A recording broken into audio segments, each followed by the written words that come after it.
Un cordiale saluto a tutti voi che mi ascolterete. Sono Francesco Carrer e ho presentato la candidatura alla presidenza generale del Club Alpino Italiano.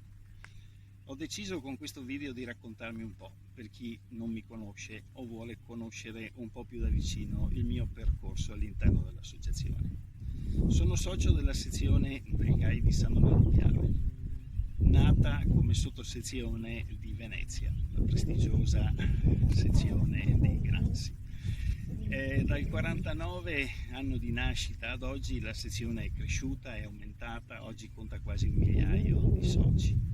Ho avuto l'occasione in questo ambito di trovare non solo quello che cercavo per approfondire la frequentazione della montagna, ma anche tanti amici.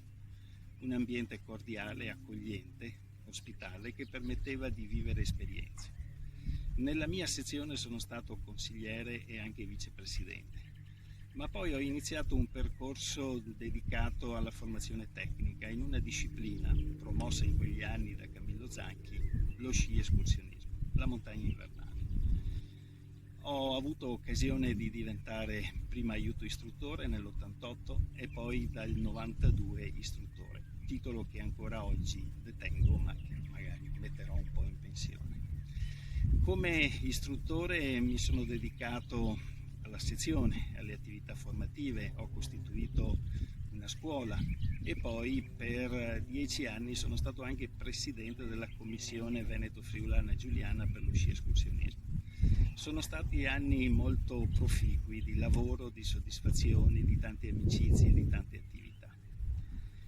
Allo sci escursionismo ho dedicato molto interesse, molta attenzione, soprattutto nella ricerca di itinerari, con un amico di penna, oggi purtroppo scomparso, Luciano Dalla Mora.